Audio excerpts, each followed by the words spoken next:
We're taking tumblers to the next level today. We are adding some D-rings and shoelaces to make the most adorable sneaker tumblers you've ever seen. Hi, I'm Brenda Lambert. I'm a TJC licensed instructor for Silhouette. You found your way to Silhouette success, and I do hope that you're going to join our little community. Now, I wanted to make one of these tumblers for myself. I saw them online. I thought they were just adorable. However, when I went to look for a tumbler wrap, I could not find any that didn't have the laces already printed on the wrap. So I made a template. You can grab it for free, and I'm going to show you how you can customize it however you want. In Silhouette Studio, I have my page setup already done. I have my machine set to my Cameo, but we really won't be using any machines today. We're just going to do a sublimation print. I have my media size set to letter, and I have the orientation set to landscape. I've already brought this template onto the design mat, and I'm going to show you how you can work with it to change it up however you want. All of these are different parts so that you can customize them. And for this next one, I'm going to take and turn it into a pink glitter shoe. So we can go to the fill panel over on the right hand side, open up the third tab, and scroll down till we find the glitter pattern. There we go. Just click on that, and we can scale it down if we want. I'm going to remember 59 because I want this side to look exactly the same. So select that, click on the pattern again, and now I can type in 59 here. Same thing for the centerpiece. And in order to create kind of a shadow effect for the tongue, I'm going to open up the image effects panel. Go to the third tab, which is brightness, contrast, and saturation. And I'm going to bump the brightness down just a little bit. Now it looks like it's recessed. It's starting to look pretty good, but my little logo here does not match. So let's grab the star, head up to the color fill up here, grab the eyedropper, and pick a color that will match better. We can switch out the stitching as well. We have to ungroup that first. All right, now grab the stitching. For the stitching, you'll want to switch up the line color, not the fill color. And if you want to take it a step further, you can switch the stitching on the shoe itself. Again, you're switching up the line color. I think I grabbed the wrong piece. There we go. It doesn't really stand out too much at the top. I think I'm going to switch it back to white. Let's just hit the undo button. There we go. And for these rectangles down here on the sole, we can switch them up as well.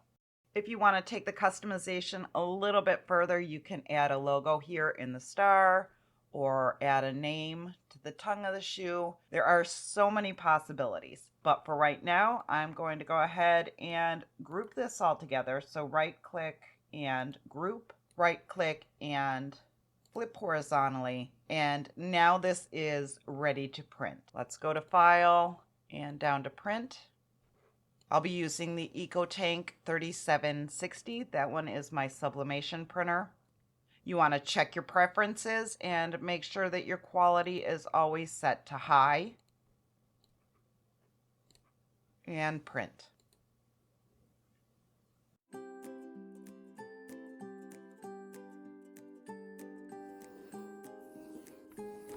This is a 20-ounce skinny tumbler from AGH, and I've used these for about 4 years now, and I've never had any issues with them.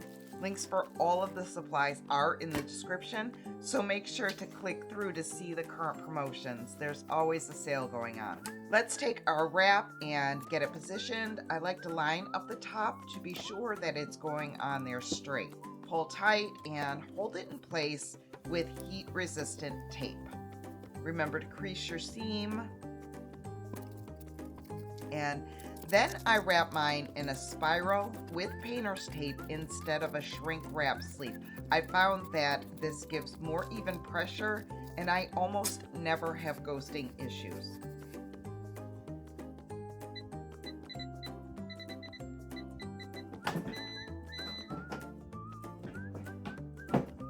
We can pop this in the oven for 7 minutes at 400 degrees, and I flipped mine around right at the halfway mark.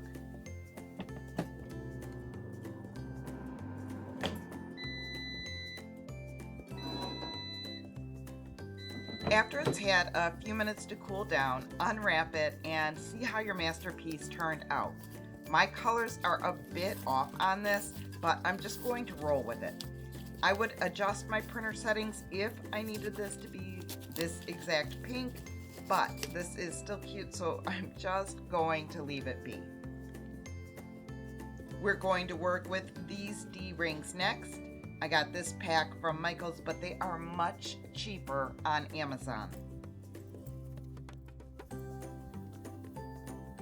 This E6000 glue says to glue the rings onto the tumbler and then remove them.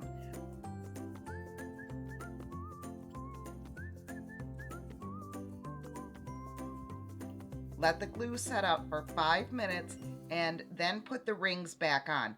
This gives the glue a chance to set up a bit, and the D-rings won't slide around as much.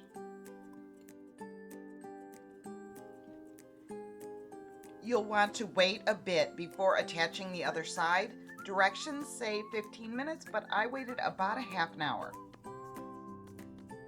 The second side gave me a bit of a time, and the rings were slip sliding everywhere. Once I got them to set up enough, I cleaned up the glue marks with a Q-tip before it set up completely, and that worked out okay. I think the hardest part of this whole project was waiting for the glue to dry enough to put the laces on. I was so excited just to get this finished up to see how it was going to turn out. You lace these up just like a regular pair of shoes. You can get fancy. I just laced them up just like a regular pair of sneakers, but you want to make sure that the laces are laying flat when you're putting them through the loops. I think it looks a little bit tidier.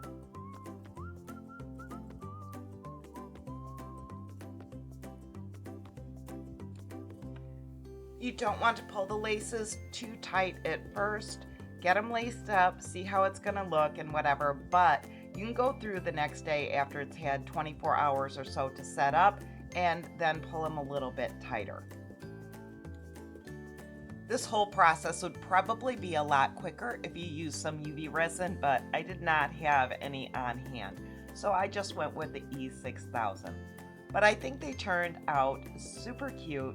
I made one in my son's school colors and the other just a nice glittery pink because, well, it's glittery pink. But anyway, don't forget to grab your free template, create something amazing, and I'll see you in the next video.